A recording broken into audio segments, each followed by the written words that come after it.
this would be useful, but there were people that were dubbed outsiders. For whatever reason, they sought to spread the sterility virus. They were the reason the virus became a global scourge. But how they did it, or why, that I do not remember.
Did you bring the module?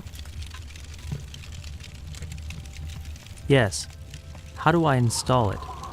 There should be a pipe inside the chest. A trachea. The air passes through it, so you need to connect the module to it somehow. All right.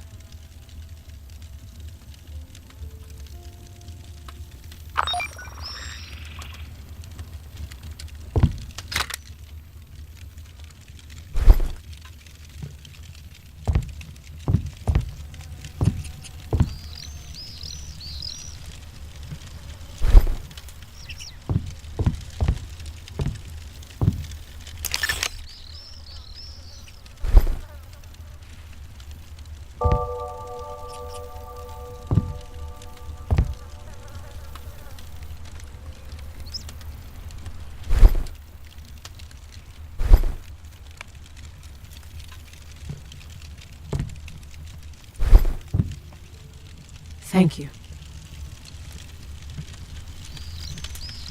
Don't mention it. Finally, I'm breathing. How goes your search? Did you find the password? Not yet. But I did remember a bit about myself. I used to work here at the Gerbera Garden as a teacher, I think. I remember kids being brought here to watch a show. They would then play in the pavilions, carry body parts from there and pile them up by the stage for some reason. What an odd amusement park to build. Strange indeed that it was built here. There's something I don't understand. You said it was abandoned, but it's still operating. It's got power. Why wasn't it taken down? There was an explosion. It's full of some poison. Do you remember anything about that? I think I know what it was that exploded there. Disparatoxin. What's that? That's the substance from which the virus came into being. The epidemic began after one such explosion. One? You mean there were other explosions? Several hundred, all across the globe. Who carried out the explosions? Remember I was telling you about the outsiders? The explosions were their handiwork. Were they terrorists? What was their goal? No goal to speak of. They weren't even doing it on purpose, really. Simply, sometimes their Passium capsules would explode in their chests, spontaneously. The emotions-generated substance was the cause. What was wrong with it? It had a dangerous component, bitter Passium. It's a kind of dark liquid which may suddenly turn poisonous and explode. Those people were carrying a bomb in their chests. It wasn't their intention to massacre thousands of people and strip the entire race of the ability to procreate, but that's what happened. But how are they different from the others? Genetic defects. The more defects in the DNA, the more bitter the Passium becomes. Outsiders were at once pitied and feared. Nobody wanted to live next to a time bomb. Many outsiders left their hometowns. They didn't want to cause anyone trouble. So that's why they were called outsiders. They were called all sorts of things, including lower class and ugly people. I still remember the slogan, "Protect society from the emotions of ugly people." What an unexpected problem for society. But not the only problem. Living in an M body requires fuel, and fuel can only be obtained in exchange for sweet Passium, provided you have it, which the outsiders did not. They were unwitting spongers. What is sweet Passium? That's the valuable substance produced by beautiful people. I told you about it. In reality, sweet and bitter Passium are two parts of the same substance. Everybody produces both components with their emotions, only in different proportions. People with purer DNA end up with more of the sweet stuff and less of the bitter, and vice versa for the outsiders. Beautiful people are therefore valuable, whereas ugly people are dangerous. So where did the outsiders get the means to live? They were issued poor heredity assistance from the Public Rescue Fund. The fund was founded and sustained by a special tax that was levied on all the citizens. First and foremost on the beautiful elite. A lion's share of the reserves went towards supporting ugly people. Thus, they became a constant headache, not only spreading the virus, but also draining the rescue fund. Those ugly, poisonous spongers. It was their emotions that were poisonous. Uglies are dangerous merely by living and feeling, in that they deprive the rest of any hope of returning to the way things were. I remember all the heated debates, the frantic search for a solution. And did they find it? Yes, I think so. The committee proposed a hibernation program, putting the uglies to sleep. Come again? What kind of sleep? Deactivation. A voluntary shutdown, a temporary one until the virus is destroyed. And many of them agreed, realizing it was the best option they had. I don't know whether it helped or... Hold on. What? The password. I think I got the right one. Yes, I'm in. I see the files. Trying to find info on the employees. It should have my data as well. You've got strange eyesight. Why's that? You see virtual files. I wouldn't refuse regular eyesight either. It's all dark, but I can't figure out what's broken. The screen on your face. It's broken. It's called a look screen, and yes, it's damaged. Might there be a working one at the Gabera Garden? There probably is, but it won't recover my sight. Something is up with my lens, and the garden wouldn't have those. Nor do I know where to find them. I suppose I'll look for a lens then. Where? In the field? There's nobody around. What was that? Don't know. I'll go check it out.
Well, where'd you disappear to?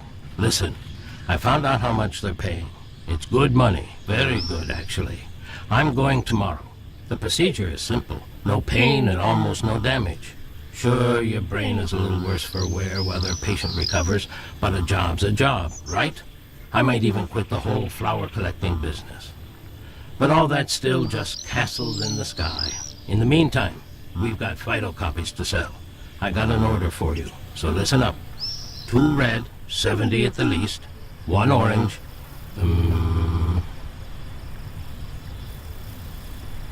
Sorry, I don't know what that means. Who are you? Enibish, I ain't got time to spare, so why are you wasting it? Tabaha is gonna get fired. I don't want to go back to getting shut down for 20 days in a month span. I lost my memory, Tabaha. What are phytocopies? If this is a joke, it's a real dumb one. Tell me what phytocopies are, and why we sell them. Cut the crap. What do you mean, why sell them? 'Cause people buy them. HQ goods are valuable. Somebody beautiful can license a copy of their DNA and sell it, which can then be used to make all sorts of stuff. Androids, flower vases, like the one on your table. As for you and I, we digitize flowers, make them into phytocopies and sell them. Understand? People like seeing a high number on the display. Beautiful things are always valued. Fine, Tabaha. So, you want me to pick some flowers? No, damn it, not pick some flowers. If you go and pick the first flowers you see, feel free to stuff them right up your nostrils. Who's gonna buy those? What I need is the prettiest flowers you can find. I'm not really an expert on aesthetics. Amazingly, today you're even weirder than usual.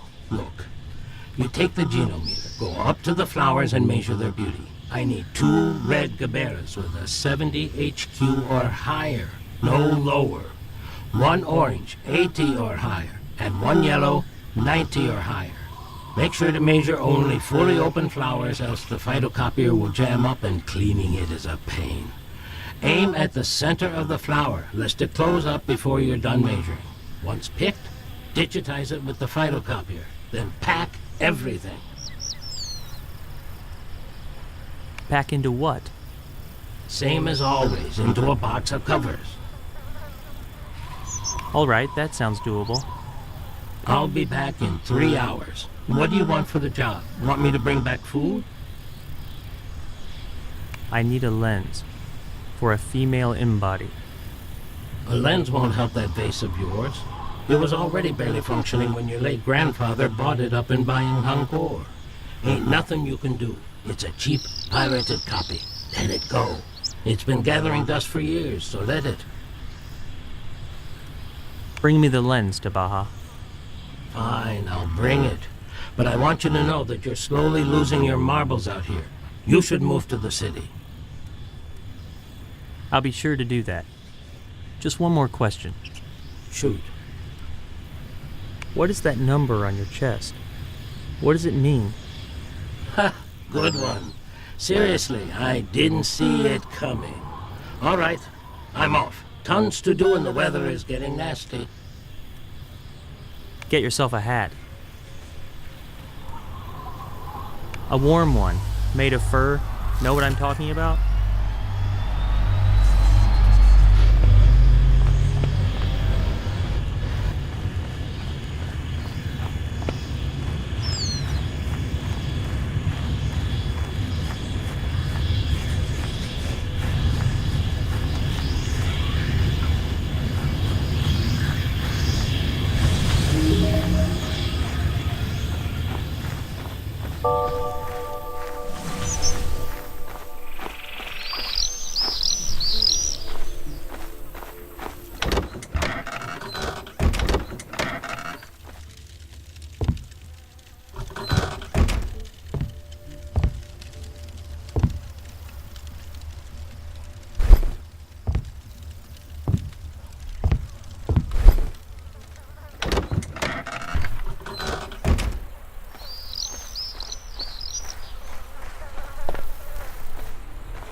number on the chest is a personal heredity quotient.